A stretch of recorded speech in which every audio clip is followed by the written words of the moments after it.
नमस्कार किसान भाइयों, मैं आशु चौधरी आप सबका स्वागत करता हूं एडवांस फार्मिंग चैनल में। इस वीडियो में हम बात करने जा रहे हैं गेहूं की फसल के बारे में। गेहूं की फसल में पहली सिंचाई कब करनी चाहिए या पहली सिंचाई करने की अवस्था कौन सी होनी चाहिए, कौन कौन से खाद हैं जिनको हमें पहली सिंचाई पर प्रयोग करना चाहिए और कौन से ऐसे खरपतवार नाश जिनका प्रयोग हमें पहली सिंचाई के बाद करना चाहिए। चौड़े पत्ते के खरपतवार के लिए कौन से खरपतवार नाशी हैं, संकरी पत्ती के खरपतवारों के लिए कौन से खरपतवार नाशी हैं। अगर आपके खेत में दोनों हैं तो उनके लिए कौन से बेहतर विकल्प हमारे पास बाजार में मौजूद हैं, इस समय उनके बारे में इस वीडियो में चर्चा करेंगे। किसी वजह से अगर आप मेरी पिछली वीडियो नहीं देख पाए हैं तो उस वीडियो में हमने बात करी थी आलू के प्रमुख रोगों और उनके प्रबंधन के बारे में। इस वीडियो के डिस्क्रिप्शन में मैं पिछली वीडियो का अपना लिंक डाल दूंगा। अगर आप नहीं देख पाए हैं तो वहां पे जाके आप उसके बारे में देख सकते हैं। आइए बात चर्चा शुरू करते हैं गेहूं के बारे में। गेहूं में पानी देने की उपयुक्त अवस्था का निर्धारण करना है। आपको अपने खेत में देखना है कि आपके खेत में CRI स्टेज पर आप पानी दें। पहली सिंचाई आपको जो करनी है वो CRI स्टेज पर करनी है। सही CRI स्टेज कौन सी होती है? कल्ले निकलने की अवस्था, क्राउन रूटिंग की अवस्था। जैसे आपने गेहूं बोया है और उसके बराबर से आपको कल्ले निकलते हुए महसूस होते हैं तो वो सबसे उपयुक्त अवस्था है आपके खेत में पानी देने। हल्की जमीनों में ये अवस्था थोड़ी जल्दी आ जाती है और भारी जमीनों में ये अवस्था थोड़ी लेट आती है। हल्की जमीनों में ये अवस्था आपकी आ जाएगी 20 से 21 दिन में और भारी जमीनों में यही अवस्था आपकी आएगी 28 से 30 दिन में। तो सबसे अहम यही बात है कि आपको कल्ले निकलते हुए देखने हैं अपने खेत में। जब आपके खेत में कल्ले निकलते हुए आपको दिखाई दें तो वो उपयुक्त अवस्था है आपको सिंचाई करने की। अब आते हैं हम दूसरी बात पर कि खाद कौन से डालें। अगर आपने खाद बुआई में DAP और पोटाश इस्तेमाल किया है तो इस समय आप यूरिया से काम चला सकते हैं। अगर किसी वजह से आप DAP या पोटाश अपने खेत में नहीं यूज कर पाए हैं तो ये जान लीजिए कि ये आपके पास अंतिम अवसर है पोटाश डालने का अपने खेत। इस समय पोटाश अगर आप डालेंगे तो कल्ले आपके और अच्छे विकसित होंगे, मजबूत विकसित होंगे और आपके जो गेहूं है उसकी जड़ें अच्छी फैलेंगी तो इससे आपके कल्ले मजबूत होंगे। तो पोटाश आपकी गेहूं की खेती के लिए बहुत अहम है। इसका प्रयोग बिल्कुल करना चाहिए। अब हम बात करते हैं, अगर आपने ये दोनों अपनी बुआई में डाल दिए हैं तो अब हमें क्या डालना है। बात करते हैं, आपको प्रति एकड़ जो है 60 किलोग्राम प्रति एकड़ के हिसाब से यूरिया लेना है। इस समय आपको यूरिया थोड़ी ग्रोथ देनी है अपने खेत को ताकि कल्लों का विकास और तेजी से हो। यूरिया लें। उसके साथ आपको अपनी जमीन के लिए, अगर आपकी हल्की जमीन है उसमें ह्यूमिक एसिड का प्रयोग करें। अगर भारी जमीन है उसमें भी आप ह्यूमिक एसिड का प्रयोग करें। दूसरा आ जाता है हमारा माइक्रोन्यूट्रेंट। ये बहुत ही अहम होते हैं और मार्केट में असल बहुत तरह के माइक्रोन्यूट्रेंट उपलब्ध हैं। तो जिसमें आपका जिंक जो है 10% हो, जिंक का जो मिक्सचर है वो 10% हो, वो 5 किलो प्रति एकड़ के हिसाब से आपको डालना है। पहला हमारा यूरिया हो गया 65 किलो प्रति एकड़ के हिसाब से। दूसरा हमारा ह्यूमिक एसिड हो गया 1 किलो प्रति एकड़ के हिसाब से।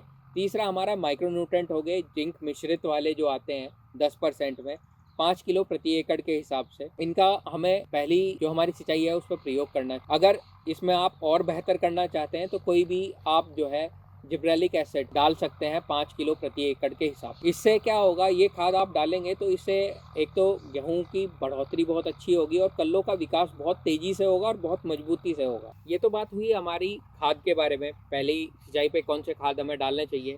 अब दूसरी बात आती है हमारी खरपतवार नियंत्रण करने की। तो खरपतवार नियंत्रण करने से पहले आपको ये देखना है कि आपके खेत में खरपतवार हैं कौन। चौड़ी पत्ती में जैसे आपके बथुआ, मैना, हिरणखुरी, गजरा, भांग, अगर ये खरपतवार हैं तो इनके लिए पहला हमारा टेक्निकल आ जाता है मेट सल्फ्यूरान मिथाइल 16 ग्राम प्रति एकड़ के हिसाब से इसका प्रयोग करें।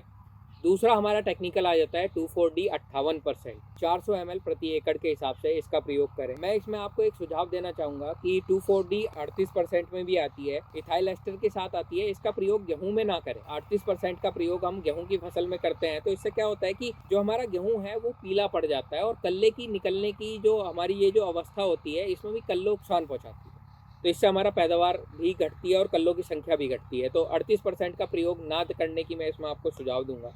ये दोनों टेक्निकल काफ़ी अच्छे हैं और काफ़ी अच्छा कंट्रोल करते हैं। अब बात करते हैं संकरी पत्ती के खरपतवार के बारे में। अगर आपके खेत में मुचमुची, गुल्ली डंडा, राई घास, इस तरह के संकरी पत्ती के खरपतवार हैं तो इनके कंट्रोल के लिए सबसे पहला टेक्निकल आ जाता है हमारा क्लोडिनोफॉब 12% और मेट्रीब्यूजिन 42%, 200 ml प्रति एकड़ के हिसाब से इस्तेमाल होगा। और दूसरा हमारा टेक्निकल आ जाता है क्लोडिनोफॉब 9% और मेट्रीब्यूजिन हमारा 20%। ये हमारा 100 ml प्रति एकड़ के हिसाब से इस्तेमाल होगा। अगर आपके खेत में बहुत ही अधिक संकरी पत्ती के खरपतवार हैं तो इसमें मैं आपको रेकमेंड करूंगा कि आप क्लोरिनोफॉप 12% और मेट्रीब्यूजिन 42% इसका चुनाव करें। ये इसके रिजल्ट काफ़ी अच्छे हैं और काफ़ी बेहतर है। अब बात करते हैं मिश्रित खरपतवार के बारे में। अगर आपके खेत में मिश्रित खरपतवार है, चौड़ी और संकरी पत्ती के दोनों तरह के खरपतवार हैं, तो उनके लिए दो सबसे बेहतर टेक्निकल मैं आपको बताऊंगा। एक हमारा आ जाता है सल्फोसल्फ्यूरान 75% और मेट सल्फ्यूरान मिथाइल 5%। ये हमारा 16 ग्राम प्रति एकड़ के हिसाब से इस्तेमाल होगा। दूसरा हमारा टेक्निकल आ जाता है मीसोसल्फ्यूरान मिथाइल और सल्फ्यूरान मिथाइल। ये हमारा 160 ग्राम प्रति एकड़ के हिसाब से इस्तेमाल होगा। इनके रिजल्ट बहुत अच्छे हैं, बहुत लंबे हैं। ये बहुत ही बेहतर तरह का आपके खेत में दोनों तरह के खरपतवारों को रोकने में बहुत हद तक सक्षम है। तो किसान भाइयों, ये था हमारा दोनों तरह के खरपतवारों के बारे में, कौन से बेहतर खरपतवार नाशी हैं जो इस टाइम बाजार में मौजूद है हमारे पास। इन टेक्निकलों का अगर आप प्रयोग करते हैं तो जहाँ तक आपकी खरपतवार की समस्या है ये पूरी तरह खत्म हो जाएगी। अब एक छोटा सा सुझाव जो मैंने इस क्षेत्र में, अपने क्षेत्र में अनुभव किया है, अगर हम हल्की जमीनों में चारे की फसल लगाते हैं, जैसे हमारे आजकल नई किस्में आ रही हैं, एडवांटा की, हमारा बाजरा हो गया या चरी हो गया, और उसके बाद हम गेहूं की बुआई करते हैं, तो इसमें एक समस्या हमें देखने को मिली है। जिन खेतों में हम ऐसी हल्की ज़मीनों में हम चारे की फसल के बाद हम गेहूं की फसल लेते हैं, तो गेहूं हमारा चकत्तों में पीला पड़ जाता है। उसका एक रीज़न होता है कि हमारा जो ज़मीन का कार्बन होता है, क्योंकि चारे की फसल, ये जो नई फसलें हैं, ये काफ़ी लंबे टाइम तक, 4 महीने तक या 5 महीने तक हरी रहती हैं, तो ये ज़मीन का जो हमारा कार्बन है उसको कहीं ना कहीं अवशोषित करती हैं। और इस तरह की समस्या केवल हल्की ज़मीनें, जो रेतीली ज़मीनें हैं, उनमें आएगी आपको। कि अगर हमारा गेहूं पीला पड़ रहा है और कल्ले भी नहीं निकल रहे हैं और हमने खाद का इस्तेमाल इसमें बहुत ज़्यादा कर चुके हैं और फिर भी ये स्थिति कंट्रोल में नहीं आ रही है, तो पहली ही सिंचाई में हमें ह्यूमिक एसिड 1 किलो प्रति एकड़ के हिसाब से इस्तेमाल करना है। खेतों में हमने ये ट्रीटमेंट करवाया है, उसमें हमें काफ़ी बेहतर रिजल्ट मिले हैं। किसान भाइयों, ये था हमारा एक छोटा सा प्रयास आपको ज़्यादा से ज़्यादा गेहूं के बारे में जानकारी देने का। इससे जुड़े अगर आपके कुछ सुझाव हैं तो हमें प्लीज़ कमेंट करें, और अगर वीडियो आपको अच्छी लगी हो तो ज़्यादा से ज़्यादा लाइक करें, शेयर करें। धन्यवाद।